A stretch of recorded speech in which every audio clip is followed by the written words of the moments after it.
ओम शांति। आज हम सुनेंगे प्यारे बाप दादा के मधुर महावाक्य। आज का तारीख 3/7/2026। प्रातः मुरली ओम शांति। बाप दादा मधुबन। बाबा बोलते हैं, मीठे बच्चे, तुम इस ड्रामा के आदि मध्य अंत को जानते हो। तुम्हें बाप द्वारा ज्ञान का तीसरा नेत्र मिला है, इसीलिए तुम हो आस्तिक। बाबा आज प्रश्न पूछते हैं, बाप का कौन सा टाइटल धर्म स्थापकों को नहीं दे सकते हैं? उत्तर में बाबा बोलते हैं, बाबा है सतगुरु। किसी भी धर्म स्थापक को गुरु नहीं कह सकते, क्योंकि गुरु वो जो दुख से छुड़ाए, सुख में ले जाए। धर्म स्थापन करने वालों के पीछे तो उनके धर्म की आत्माएं ऊपर से नीचे आती है, वो किसी को ले नहीं जाते। बाप जब आते हैं तो सभी आत्माओं को घर ले जाते हैं, इसीलिए वो सभी के सतगुरु हैं। गीत, इस पाप की दुनिया से ले चलो प्रभु। ओम शांति। मीठे मीठे रूहानी बच्चों ने गीत की लाइन सुनी, यह है पाप की दुनिया। बच्चे जानते भी हैं ये पाप आत्माओं की दुनिया है। कितना बुरा अक्षर है, परंतु मनुष्य ये समझ नहीं सकते कि सचमुच ये पाप आत्माओं की दुनिया है। जरूर कोई पुण्य आत्माओं की दुनिया भी थी, उसको कहा जाता है स्वर्ग। पाप आत्माओं की दुनिया को कहा जाता है नरक। भारत में ही स्वर्ग और नरक की चर्चा बहुत है। मनुष्य मरते हैं तो कहते हैं स्वर्गवासी हुआ, तो इससे सिद्ध होता है नरकवासी थे, पतित दुनिया से पावन दुनिया में गया। परंतु मनुष्य को कुछ भी पता नहीं है, जो आता है सो बोल देते हैं, यथार्थ अर्थ कुछ नहीं समझते हैं। बाबा बोलते हैं, यथार्थ अर्थ कुछ नहीं समझते हैं। बाप आकर तुम बच्चों को तसल्ली देते हैं कि अब थोड़ा धीरज धरो। बाबा हम बच्चों को क्या तसल्ली देते हैं कि थोड़ा धीरज धरो। गीत भी है ना, धीरज धर मनवा धीरज धर। तो इसीलिए बाबा फिर बोलते, तुम पापों के बोझ से बहुत भारी हो पड़े हो, अब तुमको पुण्य आत्मा बनाए ऐसी दुनिया में ले जाते हैं जिसको स्वर्ग कहा जाता है। बाबा हमको पुण्य आत्मा बनाए एक ऐसी दुनिया में ले जाएंगे जिस दुनिया को क्या कहते हैं? स्वर्ग, हेवन, पैराडाइज। कितने नाम हैं, बहिश्त, अनेक नाम हैं उसके। अब बाबा फिर बोलते हैं, वहाँ ना कोई पाप होगा ना कोई दुख होगा, बच्चों को धीरज मिला हुआ है। आज यहाँ है, कल अपने शांति धाम सुखधाम में जाएंगे। जैसे बीमार मनुष्य थोड़ा ठीक होने पर होता है तो डॉक्टर धीरज देते हैं, जल्दी से तुम अच्छा हो जाओगे। डॉक्टर लोग बोलते हैं ना, फिक्र मत करो, जल्दी से तुम अच्छा हो जाओगे। अब ये तो है बेहद का धीरज। बेहद का बाप कहते हैं, तुम तो बहुत दुखी प्रतीत हो गए हो, अब हम तुम बच्चों को आस्तिक बनाते हैं। फिर रचना का भी परिचय देते हैं। ऋषि आदि तो कहते, बाबा बोलते हैं, ऋषि आदि तो कहते आए हैं कि हम रचयिता और रचना के नहीं जानते। बोलते हैं ना ऋषि मुनि कि हम रचयिता और रचना के आदि मध्य अंत को नहीं जानते, नेति नेति बोलते हैं। अब उसको कौन जानते हैं? अब अगर वो नहीं जानते, उसको कौन जानते हैं? कब और किस द्वारा जान सकते हैं, ये किसको भी पता नहीं है। ड्रामा के आदि मध्य अंत को कोई जानते ही नहीं। बाप कहते हैं, मैं संगम युग पर आकर ड्रामा अनुसार तुम बच्चों को पहले पहले आस्तिक बनाता हूँ, फिर तुमको रचना के आदि मध्य अंत का राज सुनाता हूँ, अर्थात तुम्हारा ज्ञान का तीसरा नेत्र खोलता हूँ। तुमको रोशनी मिल गई है, आँखों की रोशनी चली जाती है तो मनुष्य अंधे हो जाते हैं। इस समय मनुष्यों को ज्ञान का तीसरा नेत्र नहीं है। मनुष्य होकर उस बाप और रचना के आदि मध्य अंत को नहीं जानते। बाबा क्या बोलते हैं? मनुष्य होकर उस बाप और रचना के आदि मध्य अंत को नहीं जानते तो उसको बुद्धिहीन कहा जाता है। इसीलिए बाप उनको बुद्धिहीन कहते हैं। गीत में भी है, एक है अंधे की औलाद अंधे। एक गीत है ना, अंधे की औलाद अंधे। दूसरे हैं सज्जे, दिखाते हैं महाभारत लड़ाई लगी थी और एक आदि सनातन देवी देवता धर्म की स्थापना हुई थी। बाप ने आत्माओं को आकर राजयोग सिखाया था, सत्युगी स्वराज्य देने के लिए। आत्माएं कहती हैं, मैं राजा हूं, मैं बैरिस्टर हूं। तुम्हारी आत्मा अब जानती है, हम विश्व का स्वराज्य पा रहे हैं। अब हमारी आत्मा क्या जानती है कि हम विश्व की स्वराज पा रहे हैं। विश्व के रचयिता बाप द्वारा। वो किसका रचयिता है? नई दुनिया का। बाप नई सृष्टि रचते हैं। क्रिएटर भी है तो उनमें सारा ज्ञान भी है। बाप क्रिएटर है इसलिए उनमें सारा ज्ञान है। सारे वर्ल्ड की हिस्ट्री कोई एक भी नहीं जानते हैं। किसको ज्ञान का तीसरा नेत्र नहीं है? सिवाय बाप के कोई तीसरा नेत्र दे नहीं सकता। वर्ल्ड की हिस्ट्री, ज्योग्राफी, मूल वतन, सूक्ष्म वतन, स्थूल वतन, यह सब तुम बच्चे जानते हो। मूल वतन है आत्माओं की सृष्टि। सन्यासी कहते हैं हम ब्रह्म में लीन हो जाएंगे, बस ज्योति ज्योत समाएंगे। ऐसा है नहीं। तुम जानते हो ब्रह्म तत्व में जाकर निवास करेंगे हम। वो हमारा घर है, हम वहाँ पे जाके रेस्ट माना निवास करेंगे। वो शांति धाम घर है, हमारा घर का नाम है शांति धाम, परम धाम। फिर बाबा बोलते हैं, वो कह देते हैं ब्रह्म में ब्रह्म ही भगवान है। सन्यासी लोग क्या कहते हैं? ब्रह्म ही भगवान है। कितना फर्क है। घर को ही भगवान कह देते हैं, निवास स्थान, अपने रहने के स्थान को भगवान कह देते हैं। कितना फर्क है। ब्रह्म तो तत्व है, जैसे आकाश तत्व वैसे ब्रह्म भी तत्व है। जैसे आकाश एक तत्व है, 5 तत्वों से, ब्रह्म को परमात्मा क्या बोलते हैं? छठा तत्व है वो। ये 5 तत्वों से पार वो छठा तत्व है, जहाँ पे आत्मा निवास करती है, आत्माओं का घर। जहाँ हम आत्माएं और परमात्मा निवास करते हैं। बाबा बोलते हैं वहाँ हम आत्माएं और हमारे पिता कौन? निराकार परमपिता परमात्मा शिव बाबा साथ में निवास करते हैं। बाप और बच्चे अपने घर में साथ में निवास करते हैं। उनको स्वीट होम कहा जाता है। वह है आत्माओं का घर। बच्चों को मालूम पड़ा है ब्रह्म महतत्व में कोई आत्माएं लीन नहीं होती है और आत्मा कभी विनाश को प्राप्त नहीं होती, क्योंकि आत्मा तो अविनाशी है। आत्मा में अविनाश 84 जन्मों की अविनाशी पाठ नूंदी है। तो अगर आत्मा लीन हो गई जाके ब्रह्म में, तो फिर आत्मा का पाठ भी लीन हो गया, तो ऐसा हो नहीं सकता। तो आत्मा की अस्तित्व ना रहे तो ऐसा हो नहीं सकता, क्योंकि आत्मा तो अजर अमर अविनाशी है।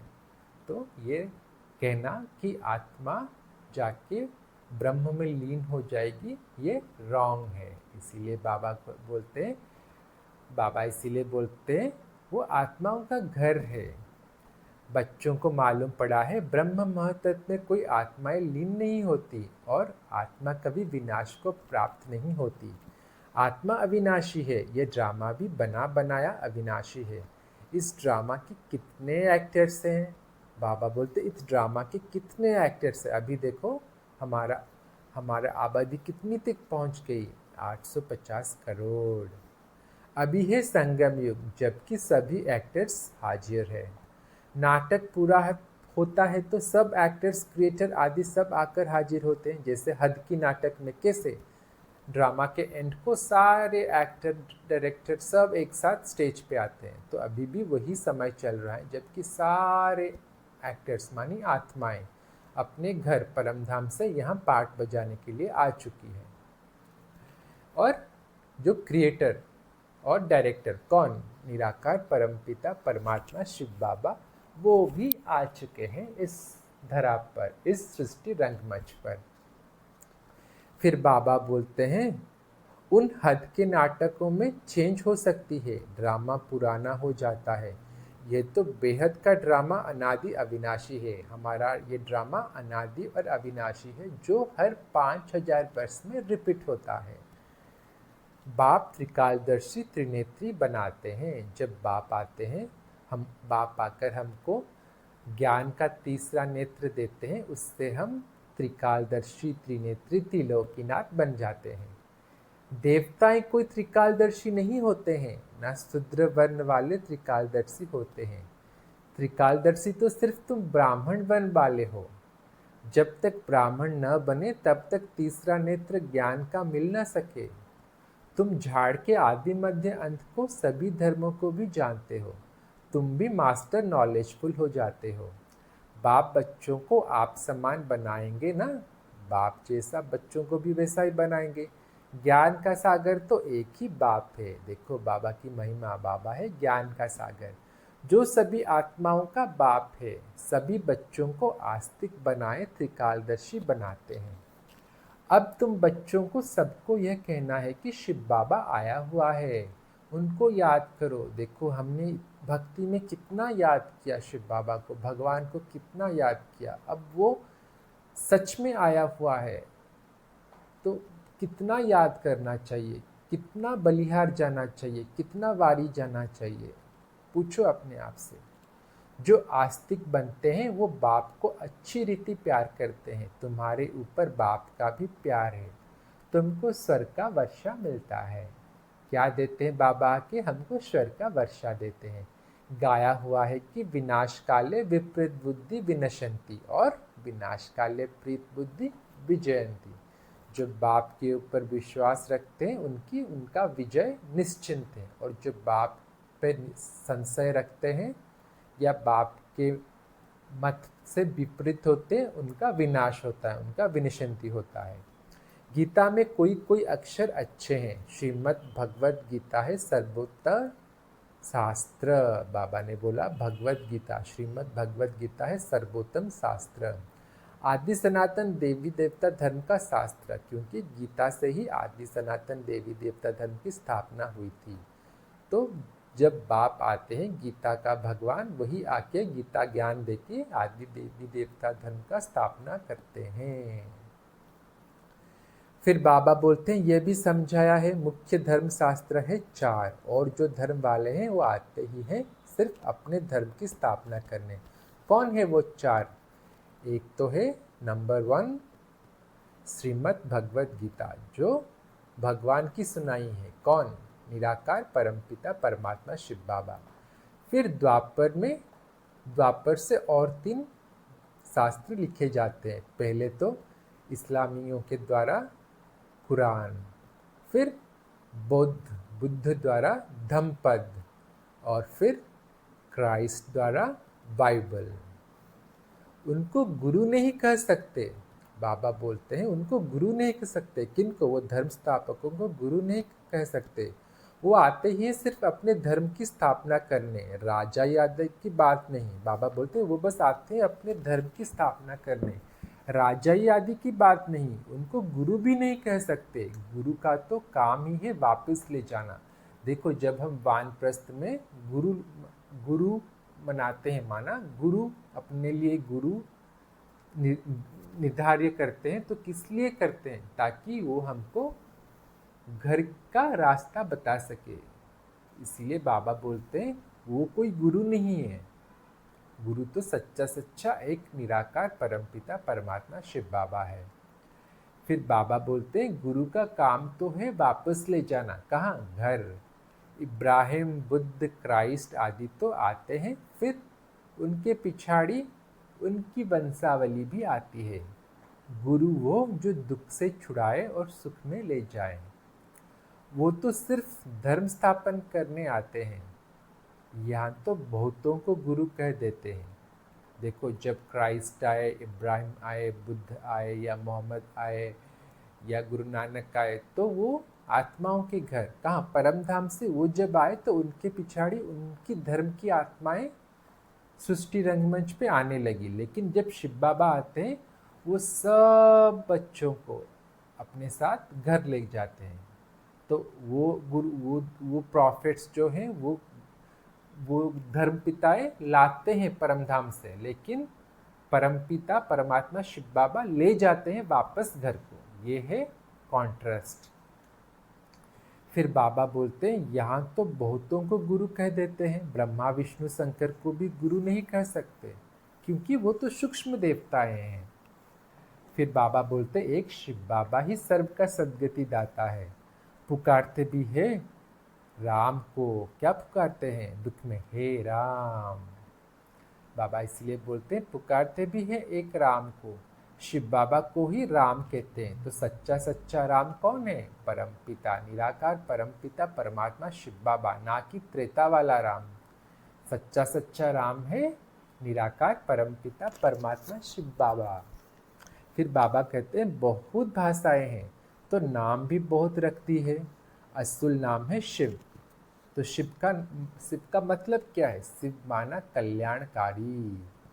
उनको सोमनाथ भी कहते हैं क्योंकि 12 अपने कर्तव्य के हिसाब से बहुत सारे कर्तव्यवाचक नाम भी रख दिए हैं, तो उनमें से एक सोमनाथ भी है। उनको सोमनाथ भी कहते हैं। हमको क्या सोमरस देते हैं? ये ज्ञान का सोमरस देते हैं, नेक्टर ऑफ नॉलेज, इसलिए उनको सोमनाथ भी कहते हैं। सोमरस पिलाया अर्थात ज्ञान धन दिया। बाकी पानी आदि की तो बात ही नहीं। तुमको सम्मुख नॉलेजफुल ब्लिसफुल बना रहे हैं, क्योंकि जैसा बाप है बच्चों को भी वैसा ही बनाएंगे। बाबा है नॉलेज का सागर, ब्लिस का सागर, ocean of knowledge, ocean of bliss. तो हमको भी उनके जैसा बनाते हैं, मास्टर नॉलेजफुल, मास्टर ब्लिसफुल। बाप तो ज्ञान का सागर है, तुम बच्चों को ज्ञान नदियां बनाते हैं। बाप सागर है तो बच्चे नदियां। सागर एक होता है, एक सागर से अनेक नदियां निकलती है। अभी तुम हो संगम पर। इस समय यह सारी धरती रावण का स्थान है। जिस एक लंका नहीं है, बाबा बोलते सिर्फ एक लंका नहीं है, सारी धरती पर रावण का राज्य है। देखो ये सारी सृष्टि एक टापू है, पूरा एक आइलैंड है। आप देखो ये ऑस्ट्रेलिया, ये अमेरिका, ये यूरोप, ये एशिया, ये अफ्रीका, सब एक आइलैंड है, टापू है। तो बाबा बोलते हैं सब लंका है, सब पे रावण राज्य चल रहा है। राम राज्य में बहुत थोड़े मनुष्य होंगे, क्योंकि जब स्वर्ग हो जाएगा सब पानी के नीचे चले जाएंगे और बस एक अविनाशी भारत खंड रहेगा, छोटा सा स्थान होगा, उसमें राम राज्य आएगा। तो कौन है वो राम राज्य लाने वाला? सच्चा निराकारी परमपिता परमात्मा शिव बाबा। तो उन्हीं वही पक्का सच्चा राम का राज्य चलेगा, उसको कहा जाएगा राम राज्य। मोदी जी भी कहते हैं ना राम राज्य लाएंगे, गांधी जी भी कहते थे राम राज्य आएगा, तो वही राम राज्य आने वाला है। सत्य राम राज्य सत्य को कहा जाता है। यह सिर्फ अभी तुम्हारी बुद्धि में है। बाबा ने समझाया है, मैं 3 धर्मों की स्थापना कराता हूँ, ब्राह्मण देवता क्षत्रिय। बाबा तो बस ब्राह्मण आके ब्राह्मण देवता ब्राह्मण धर्म की स्थापना करते हैं, और जो अच्छे पुरुषार्थ करते हैं वो देवता बन जाते हैं, और जो ठीक ठाक पुरुषार्थ नहीं करते वो क्षत्रिय बन जाते हैं। फिर वैश्य शूद्र में और सभी आकर अपना अपना धर्म स्थापन करते हैं। बाकी सारे धर्म स्थापक कब द्वापर में आते हैं? तो तब वैश्य वर्ण और शूद्र वर्ण स्थापना होती है। अनेक धर्मों का विनाश भी कराते हैं। भारत में त्रिमूर्ति का चित्र भी बनाते हैं, परंतु उसमें शिव का चित्र गुम कर दिए हैं। त्रिमूर्ति में क्या, बस ब्रह्मा विष्णु शंकर को दिखाते हैं, पर उनके ऊपर जो निराकार परमपिता परमात्मा शिव बाबा है, गीता ज्ञानदाता शिव बाबा है, उनको उड़ा दिए हैं। तो ये वही निराकार परमपिता परमात्मा शिव बाबा उनके 3 महाकर्तव्य इन तीनों के द्वारा कराते हैं। तो शिव बाबा ही ब्रह्मा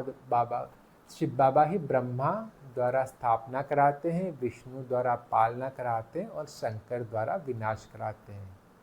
तो जो कराता है, जो रचयिता है, वो रचयिता को ही काट दिए हैं, और रचना 3 रचना को रखे हैं, ब्रह्मा विष्णु शंकर को रखे हैं। इसीलिए बाबा कहते हैं बाबा क्या कहते हैं? बाबा कहते हैं भारत में त्रिमूर्ति का चित्र भी बनाते हैं, परंतु उसमें शिव का चित्र गुम कर दिया है, ऊपर में शिव को काट दिया है। शिव से ही सिद्ध होता है कि परमपिता परमात्मा शिव ब्रह्मा द्वारा स्थापना, विष्णु द्वारा पालना करते हैं और शंकर द्वारा विनाश करते हैं। उनको करण करावन हार कहा जाता है। खुद भी कर्म करते हैं, तुम बच्चों को भी सिखलाते हैं। क्या सिखलाते हैं? कर्म, अकर्म और विकर्म की गति आके बाबा हमको समझाते हैं। रावण राज्य में तुम जो कर्म करते हो वो विकर्म बन जाते हैं, क्योंकि रावण राज्य में हम हर कर्म विकारों के वश करते हैं। कोई भी कर्म आप चेक करो, हम कोई भी कर्म करते हैं वो विकारों के वश होता है, इसीलिए वो विकर्म बन जाते हैं। सतयुग में जो कर्म करते हैं वो अकर्म हो जाता है, मतलब न्यूट्रल एक्शन, उस कर्म का कोई फल नहीं होता, क्योंकि हम वो आत्म अभिमानी होके करते हैं, तो हर कर्म अकर्म बन जाता है। फिर बाबा बोलते हैं यहाँ विकर्म भी होता है क्योंकि रावण का राज्य है। सतयुग में 5 विकार होते ही नहीं। एक एक बात समझाने की बाबा आज समझा रहे हैं। सतयुग में 5 विकार होते ही नहीं, इसीलिए वहाँ के कर्म विकर्म नहीं होते, अकर्म होते हैं। एक एक बात समझाते हैं और सेकंड में समझाई जाती है। और सुकर्म कब होती है? अभी इस संगम युग कर, इस संगम युग पर जब हम बाबा के श्रेष्ठ मत माना श्रीमत पे कोई भी कर्म करते हैं तो वो सुकर्म हो जाता है। तो सतयुग और त्रेता में कर्म अकर्म होता है, द्वापर और कलयुग में कर्म विकर्म होता है, और इस पुरुषोत्तम कल्याणकारी संगम युग पर हम बाबा के श्रीमत पर जो कर्म करते हैं वो कर्म सुकर्म हो जाता है, जिसकी प्रारब्ध हमको सतयुग और त्रेता में 21 जन्मों का मिलता है। फिर बाबा बोलते हैं एक एक बात मैं तुमको समझाता हूँ और सेकंड में समझाई जाती है। ओम का अर्थ भी लोगों को बहुत विस्तार में समझाते हैं। बाप कहते हैं ओम माना अहम आत्मा और यह मेरा शरीर। मम आत्मा मेरा शरीर। बाबा बोलते हैं ना ओम शांति माना मैं आत्मा शांत स्वरूप हूँ। इससे सिद्ध होता है कि ओम माना अहम आत्मा और ये मेरा शरीर, मम शरीर। कितना सहज है। और तुम समझते हो हम सुखधाम में जा रहे हैं। श्री कृष्ण के मंदिर को सुखधाम कहते हैं। हे ही कृष्णपुरी, माताएं कृष्णपुरी में जाने के लिए बहुत मेहनत करती हैं। तुम अब भी भक्ति करते हो, तुमको ज्ञान मिला है और कोई मनुष्य मात्र में यह ज्ञान नहीं है। मैं तुमको पावन बनाकर जाता हूँ, फिर पतित कौन बनाते हैं यह कोई बता नहीं सकते। तो कौन पतित बनाता है? माया, रावण। सब मेल अथवा फीमेल भक्तियाँ हैं, सीताएं हैं। तो बाबा ने आज हमारा क्या टाइटल दिया? हम भक्तियाँ हैं, सीताएं हैं। तो कौन है हम भक्तियों का भगवान? निराकार परमपिता परमात्मा शिव बाबा। कौन है हम सीताओं का राम? निराकार परमपिता परमात्मा शिव बाबा। सबकी सदगति करने वाला बाप है। सब रावण की जेल में है। सब कहाँ है? रावण की जेल, शोक वाटिका में है। यह है ही दुखधाम। बाप तुमको सुखधाम का मालिक बनाते हैं। ऐसे बाप को 5000 वर्ष बाद सिर्फ तुम दिखाई देते हो। बाबा बोलते हैं ऐसे बाप को 5000 वर्ष बाद सिर्फ तुम देखते हो। हम ही है वो भाग्यवान, सौभाग्यशाली, क्या पद्मा पदम भाग्यशाली बच्चे जो बाप को पहचानते हैं। जो बाप 5000 वर्ष बाद आए, हम बच्चे ही उनको पहचानते हैं, क्योंकि कल पहले भी हमने पहचान के उन बाप का बन के उनसे वर्षा लिया था, इसीलिए बुद्धि में है। फिर बाबा बोलते हैं लक्ष्मी नारायण की आत्मा को अब नॉलेज है। हम छोटेपन में ये कृष्ण हैं, फिर बड़े बनेंगे, ऐसे शरीर छोड़ेंगे, फिर दूसरा लेंगे और कोई को यह नॉलेज नहीं है। तो ये नॉलेज जब खुद परमपिता परमात्मा शिव बाबा आके, बाप आके हमको नॉलेज ना दे, हमको ये नॉलेज नहीं मिलती है। लेकिन अब जब स्वयं बाबा आके हमको ये नॉलेज देते हैं तो हमको ये अभी नॉलेज है। बाप कहते हैं तुम सब पार्वतियाँ हो। शिव बाबा तुमको अमर कथा सुना रहे हैं। तो कौन है आज हम? एक तो हुए भक्तियाँ, एक है सीताएं, और बाबा बोलते हम हैं पार्वतियाँ। क्यों? पार्वती को भक्ति में बोलते ना, पार्वती को शंकर ने अमर कथा सुनाई। तो कौन है वो पार्वती? हम सब पार्वतियाँ हैं जिनको परमपिता, निराकार परमपिता परमात्मा शिव बाबा आके अमर कथा सुनाते हैं। कौन सी है वो अमर कथा? यही आत्मा का ज्ञान, यही जिससे आत्मा अमर बन जाती है। जब खुद को पता चलता है कि मैं ये शरीर नहीं, आत्मा हूँ और आत्मा अजर अमर अविनाशी है, तो आत्मा अमर बन जाती है। तो यही है सच्ची सच्ची अमर कथा। अमर अमर बनाने के लिए, अमर लोक में ले जाने के लिए, कौन सा है वो अमर लोक? सत्युग त्रेता, तो उसको अमर लोक कहा जाता है। यह मृत्यु लोक है, ये द्वापर और कलयुग को मृत्यु लोक कहा जाता है। तुम सब पार्वतियां अमरनाथ द्वारा अमर कथा सुन रही हो। तुम सच सच बनते हो, सिर्फ बाप को याद करने से तुम्हारी आत्मा अमर बन जाती है। बाबा बोलते तुम सच सच बनते हो, हम सच सच पार्वतियां बनते हैं। ये अमरनाथ अमर कथा सुन के अमरनाथ द्वारा अमर लोक में चले जाते हैं। तो हम सच सच बनते हो, सिर्फ बाप को याद करने से तुम्हारी आत्मा अमर बनती है। जहाँ दुख की बात नहीं है, अमरनाथ अमर लोक में दुख की बात ही नहीं है।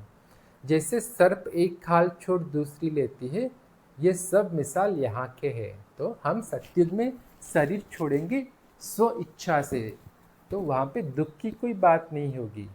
भ्रमरी का मिसाल भी यहाँ का है। तुम ब्राह्मणों क्या करते हो? भिखारी कीड़ों को बदल देवता बनाते हो। तो हम क्या करते ब्राह्मण? ज्ञान की भू भू करके भिखारी मनुष्य, बाबा भिखारी मनुष्य को भिखारी कीड़ा आज बोले, तो हम भिखारी कीड़ाओं को आप समान बनाते हैं। हम भिखारी मनुष्यों को आप समान माना, हम समान पवित्र बनाते हैं। पवित्र बना के देवी देवता बनाते हैं।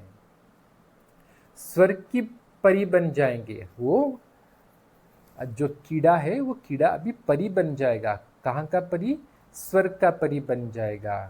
फिर बाबा बोलते हैं बाकी ऐसे नहीं कि मानसरोवर में डुबकी लगाने से कोई परी बन जाएंगे। ये तो सच्चा सच्चा ज्ञान, इस ज्ञान सरोवर में जब डुबकी लगाएंगे तब परी बनेंगे।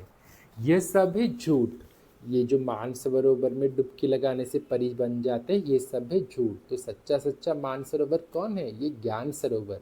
ज्ञान सरोवर में जब आत्मा डुबकी लगाती है तो वो परी माना अमर परी बन जाती है। कहाँ का परी? सत्युग की परी बन जाती है। बाबा बोलते तुम झूठ ही सुनते आए हो, अब बाप ट्रुथ सुनाते हैं। अब बाप कहते हैं अपने को आत्मा समझो। तुम समझते हो निराकार परमपिता परमात्मा इस मुख द्वारा सुना रहे हैं। हम इन कानों द्वारा सुन रहे हैं। अगर मुख से सुनाएंगे तो कानों द्वारा सुनना पड़ेगा। आत्मा अभिमानी बनना है। फिर परमात्मा भी रियलाइज कराते हैं मैं कौन हूँ। दूसरा कोई आत्मा अभिमानी बना ना सके। जब तक निराकार परमपिता परमात्मा शिव बाबा ना आए, हमको आत्मा अभिमानी कोई बना ना सके, क्योंकि खुद को देह ही समझते हैं। सिवाय बाप के और कोई कह न सके कि तुम आत्माभिमानी बनो।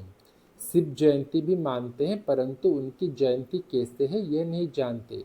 बाप ही खुद आकर समझाते हैं मैं साधारण बूढ़े तन में प्रवेश करता हूँ, नहीं तो ब्रह्म, बाबा बोलते हैं नहीं तो ब्रह्मा आएगा कहाँ से? अगर ब्रह्मा के तन में नहीं आएंगे तो हमको पाठ पढ़े ब्रह्मा, क्योंकि ब्रह्मा तो ब्रह्मा नहीं थे ना। ब्रह्मा बाबा का नाम पहले दादा लेखराज था। फिर जब निराकार परमपिता परमात्मा शिव बाबा का अवतरण, दिव्य अलौकिक जन्म हुआ उनके शरीर में, फिर उनका नाम ब्रह्मा पड़ा। पतित तन ही चाहिए, क्योंकि अभी तो कलयुग के अंत में सबकी तन पतित हो गई है, सबकी शरीर पतित हो गई है, तो पतित तन ही चाहिए। बाबा ने पतित तन का आधार लिया। सूक्ष्म वतनवासी ब्रह्मा में विराजमान होकर तो ब्राह्मण नहीं रचेंगे। एक ब्रह्मा तो यहाँ है और एक सूक्ष्म वतन में ब्रह्मा है।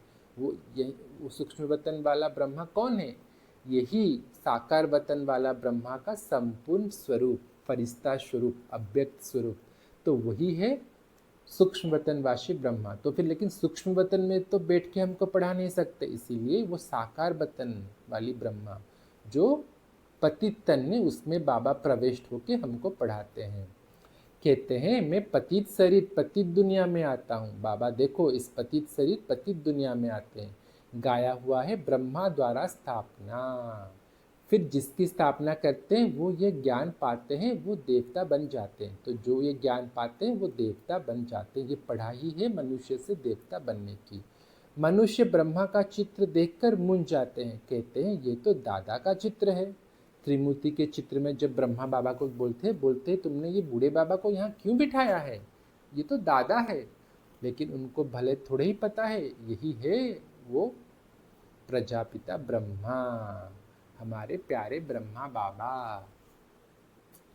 फिर बाबा बोलते हैं प्रजापिता ब्रह्मा तो जरूर यहाँ होगा ना, क्योंकि प्रजा रची जाती है साकार सृष्टि में, तो प्रजा तो यहीं का होगा, ना कि कोई तीन तीन मुख वाला दिखाते ना, तीन शीश वाला ब्रह्मा, तो वो ब्रह्मा तो नहीं हो सकता। ये तो सृष्टि रचने वाला मतलब यही साकार वतन में ही होगा। तो प्रजापिता ब्रह्मा तो जरूर यहाँ होगा। सूक्ष्म वतन में कैसे प्रजा रचेंगे, प्रजा तो साकार वतन में है, तो प्रजा यहाँ बनाना पड़े। प्रजापिता के बच्चे बाबा बोलते हैं प्रजापिता के बच्चे हजारों ब्रह्मा कुमार कुमारियां हैं। तो हम ही है वो ब्रह्मा कुमार कुमारियां जो हमारे प्रजापिता ब्रह्मा बाबा के बच्चे हैं। झूठ थोड़े ही होगा, हम शिव बाबा द्वारा वर्षा पा रहे हैं। तुम बच्चों को समझाया है वो अव्यक्त ब्रह्मा है। कौन? सूक्ष्म वतन में जो ब्रह्मा है वो अव्यक्त संपूर्ण ब्रह्मा है। प्रजापिता तो साकार में चाहिए। प्रजापिता माना ब्रह्मा बाबा जो यहाँ का है वो तो साकार में चाहिए। यही साकार ब्रह्मा बाबा जब संपूर्ण फरिश्ता बन जाता है, संपूर्ण बन जाता है, तो वही जाके सूक्ष्म वतन में अव्यक्त ब्रह्मा बन जाता है, फरिश्ता ब्रह्मा बन जाता है, संपूर्ण ब्रह्मा बन जाता है। यह पतित ही तो पावन बनते हैं। बाबा बोले यही ब्रह्मा बाबा जो 100% पतित थे वही 100% पावन बनते हैं, और वही ही सत्युग का पहला प्रिंस माना श्री कृष्ण बनते हैं। तो हमारे प्यारे ब्रह्मा बाबा सत्युग का पहला प्रिंस है। तत्तम तुम ही हो। अच्छा, मीठे मीठे सिकिलदे बच्चों प्रति माता पिता बाप दादा का याद प्यार और गुड मॉर्निंग। रूहानी बाप की रूहानी बच्चों को नमस्ते। हम सभी रूहानी बच्चों की रूहानी माता पिता बाप दादा को भी याद प्यार गुड मॉर्निंग। नमस्ते नमस्ते नमस्ते बाबा, नमस्ते। शुक्रिया बाबा, शुक्रिया, दिल से शुक्रिया। धारणा के लिए मुख्य सार। 1, आत्म अभिमानी बनकर इन कानों द्वारा अमर कथा सुननी है। ज्ञान की भूं भूं कर आप समान बनाने की सेवा में रहना है। 2, बाप समान नॉलेजफुल ब्लिसफुल बनना है। सोमरस पीना और पिलाना है। सोमरस माना ज्ञान खुद ग्रहण करना है, खुद मनन चिंतन करना है और दूसरों को भी सुनानी है, खुद सुननी है और दूसरों को भी सुनानी है। वरदान, माया के विघ्नों को खेल के समान अनुभव करने वाले मास्टर विश्व निर्माता भव। जैसे कोई बुजुर्ग के आगे छोटे बच्चे अपने बचपन के अलबेलेपन के कारण कुछ भी बोल दे। बाबा बोलते हैं जैसे कोई बुजुर्ग के आगे छोटे बच्चे अपने बचपन के अलबेलेपन के कारण कुछ भी बोल दे, कोई ऐसा कर्तव्य भी कर ले, तो बुजुर्ग लोग समझते हैं कि यह निर्दोष अज्ञान छोटे बच्चे हैं, कोई असर नहीं होता है। ऐसे ही जब आप अपने को मास्टर विश्व निर्माता समझेंगे तो यह माया के विघ्न बच्चों के खेल समान लगेंगे। माया किसी भी आत्मा द्वारा समस्या विघ्न व परीक्षा पेपर बनकर आ जाए तो उसमें घबराएंगे नहीं, लेकिन उन्हें निर्दोष समझेंगे। आज का स्लोगन, स्नेह शक्ति और ईश्वरीय आकर्षण स्वयं में भरो तो सब सहयोगी बन जाएंगे। बाबा बोलते हैं स्नेह शक्ति और ईश्वरीय आकर्षण स्वयं में भरो तो सब सहयोगी बन जाएंगे। आज के अव्यक्त इशारे, ज्वाला स्वरूप स्थिति में रह शक्तिशाली याद का अनुभव करो। अभी ज्वालामुखी बन आसुरी संस्कार आसुरी स्वभाव सब कुछ भस्म करो। जैसे देवियों की यादगार में दिखाते हैं कि ज्वाला से असुरों का भस्म किया, ऐसे ही असुर कोई व्यक्ति नहीं है लेकिन आसुरी शक्तियों को खत्म किया। बाबा बोलते हैं असुर कोई व्यक्ति नहीं लेकिन आसुरी शक्तियों को खत्म किया। यह अभी आपकी ज्वाला स्वरूप स्थिति का यादगार है। अब ऐसी योग की ज्वाला प्रज्वलित करो जिसमें यह कलयुगी संसार जलकर भस्म हो जाए। अच्छा, ओम शांति।